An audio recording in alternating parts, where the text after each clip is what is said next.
गोरी बहन की शादी। विद्या बेटी, ये ले, ये साड़ी पहनकर तैयार हो जा। ये बादामी रंग तेरे गोरे रंग पे खूब खिलेगा। और हाँ, अच्छे से मेकअप करना ताकि लड़के वाले तुझे देखें तो देखते ही रह जाए।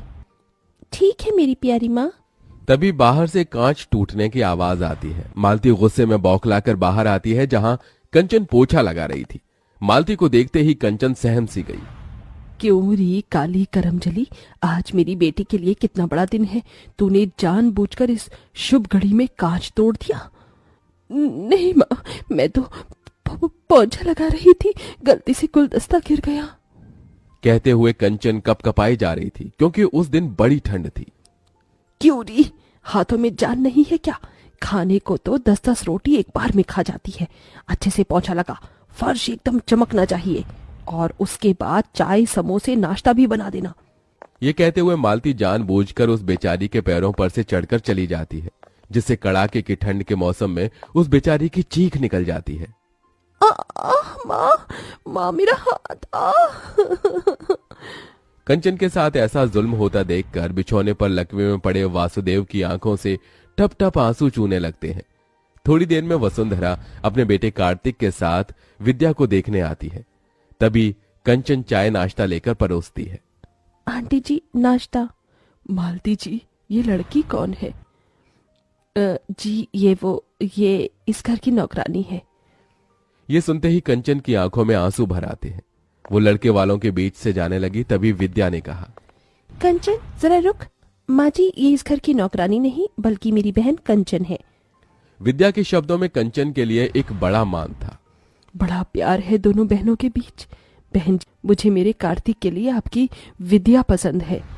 तभी कंचन को उसके काले रंग के लिए नीचे दिखाते हुए मालती ने इतरा कर कहा, पसंद तो आनी ही थी वसुंधरा जी। मेरी विद्या किसी होर से कम थोड़ी है। गोरी है, सुंदर है, कोई भी खोट नहीं है मेरी बच्ची में। अच्छा जी, अब हम चलते हैं, जल्द ही बारात लेकर आएंगे। वसुंधरा के जाने के बाद मालती कंचन पर आग बबूला होकर बोली, क्यों री काली कलोटन, तुझे कहा था ना कि अपने बदसूरत मुंह पर घूंघट ओढ़ कर बाहर आने को। अगर तेरी वजह से आज मेरी गोरी बेटी का रिश्ता कट जाता तो तेरी तो शादी हो नहीं रही। कम से कम अपनी बहन का तो घर बस जाने दे। अपनी सौतेली माँ मालती का दिया गया ताना कांटों की तरह कंचन के मन पर जा लगा। माँ, क्या मिलता है तुम्हें इस बेचारी का दिल दुखाकर? तू चुप कर विद्या, भूल मत, ये तेरी सौतेली बहन है। ये कभी तेरी खुशियां नहीं चाहेगी बल्कि तेरा बुरा चाहेगी। एक दिन तू बड़ा पछताएगी विद्या।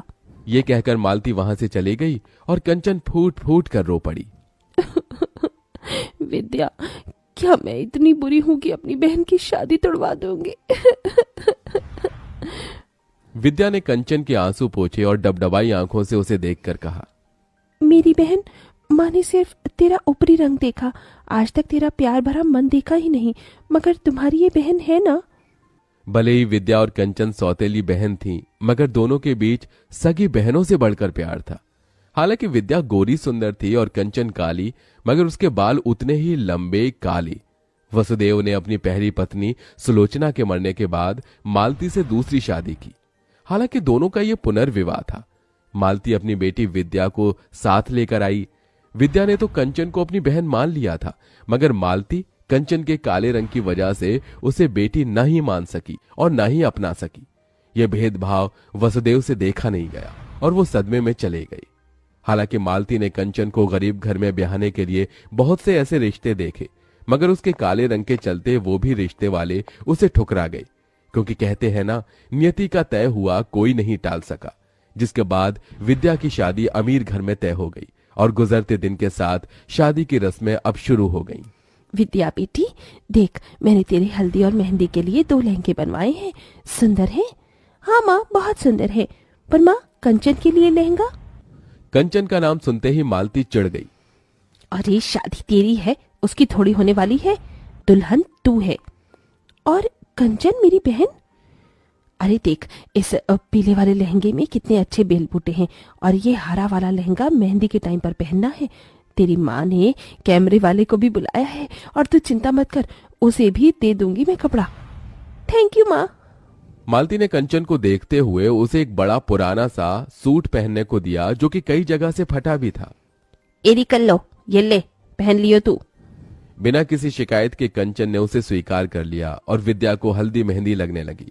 पड़ोसनों ने गाना बजाना भी शुरू कर दिया। हल्दी लगाओ रे, तेल चढ़ाओ रे, बन्नों का गोरा बदन चमकाओ रे। मेरी बच्ची कितनी सुंदर लग रही है। अरे मालती, अब क्या विद्या को हल्दी में ही नहला देगी? और क्या, रज रज के हल्दी लगाऊंगी, तभी तो मेरी विद्या का गोरा रंग खिलेगा। सबने बारी बारी से विद्या को हल्दी लगाई, मगर कंचन एकदम पीछे खड़ी थी। कंचन, तू अपनी बहन को हल्दी नहीं लगाएगी? आना, दूर क्यों खड़ी है? तभी मालती ने कंचन को हल्दी लगाने से रोक दिया। क्या हुआ माँ, तुमने मुझे रोक क्यों दिया? क्योंकि मैं नहीं चाहती कि तू अपने इन मनहूस काले हाथों से मेरी बेटी को हल्दी लगाए। कहीं मेरी बेटी का रिश्ता टूट गया तो? इतना अच्छा घर द्वार मिला है। मालती के साथ सभी पड़ोसन भी कंचन पर ताना कसने लगी। ठीक कह रही है मालती। अरे ये तो है ही अभागिन, दुनिया में आते ही माँ को खा गई। वही तो, इसे तो इस शादी के शुभ रस्मों से भी दूर ही रखो, इसकी काली नजर न लग जाए। होने वाली दुल्हन को वैसे भी इतनी गोरी और सुंदर जो है। बस बहुत हुआ। मैं मानती हूँ कि मेरी बहन का मुझे हल्दी लगाना मेरे लिए शुभ है। कंचन, मुझे हल्दी लगा। कंचन ने अपनी गोरी बहन को हल्दी मेहंदी लगाई, तभी कुछ हल्दी उसके चेहरे पर लग गई। हे राम, ये तो अपशकुन है। दुल्हन की हल्दी इसे भी लग गई। कंचन उस हल्दी को धोने लगी, तभी रुक जा कंचन, कहने दे इन्हें जो कहना है। मेरे लिए ये शुभ शगुन है। मुझे तो डर है बहना, कहीं ये कल्लो अपनी बहन की शादी काट कर खुद ना दुल्हन बन जाए। ये सुनकर तो जैसे मालती के मन में डर बैठ गया। शादी का दिन भी आ गया। कंचन विद्या के लिए खुश भी थी और उदास भी। विद्या, आज तू अपनी इस अभागन बहन को छोड़कर ससुराल चली जाएगी और मैं इस घर में तेरे बिना अकेली रह जाऊंगी। तभी दुल्हन बनी विद्या अपने बालों में से थोड़ा गजरा निकालकर कंचन के बाल में लगा देती है। इस गजरे में तो मेरी बहन के लंबे काले बाल एकदम कह ढा रहे हैं। इतने में बारात आ जाती है। तभी मालती कंचन को अपने पास बुलाती है। माँ, आपने बुलाया? हाँ कंचन, तू अपनी बहन से कितना प्यार करती है? अचानक ये सवाल क्यों माँ? क्योंकि मैं जानती हूँ, जब से विद्या का रिश्ता इतने बड़े घर द्वार में लगा है तो तुझसे देखा नहीं जा रहा।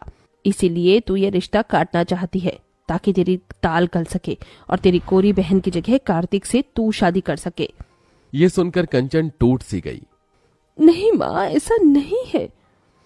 अगर ऐसा नहीं है तो फिर क्यों सजी धजी है तू? शादी तो तेरी बहन की है। साबित कर दे कि तू मेरी विद्या का बुरा नहीं चाहती। और फिर कंचन ने वहां रखा गमला अपने पैरों पर गिरा लिया, जिससे कि ठंड के उस मौसम में वो तड़प गई। माँ, लो माँ, इस बदनसीब बहन ने साबित कर दिया। आप अगर चाहती हैं कि मैं विद्या की शादी में शामिल ना हूं तो मैं नहीं जाऊंगी माँ। तभी दूर से आदर्श ने ये सब देखा। उधर विद्या कंचन को ढूंढने लगी। आदर्श ने उसे सारी बात बता दी, साथ ही अपना फैसला सुनाया। वसुंधरा मामी, मैं कंचन का हाथ थामना चाहता हूँ, उससे शादी करना चाहता हूँ। ये सुनकर विद्या कंचन के लिए बहुत खुश हुई। देखा माँ, जिसकी जोड़ी जब लगनी होती है ऊपर वाला उसे मिला ही देता है। देखो, मेरी बहन का खुशियों भरा भाग्य उसके सामने खड़ा है। मालती के मन में पछतावे का गुबार भरा था, जो आंसू बनकर बहने लगा। कंचन बेटी, अपनी माँ को माफ कर दे। मेरा ही मन मैला था, इसलिए विद्या के लिए तेरा प्यार कभी देख न सकी। बोल, तेरे लिए क्या करूं? बस इतना कर दो माँ कि आज अपनी इस बेटी को मायके की चुनरी ओढ़ाकर विदा कर दो। ये सुनकर सभी का दिल निकल आया, जिसके बाद कंचन का कन्यादान उसकी गोरी बहन के साथ उसी मंडप में हो गया और दोनों विदा हो गईं।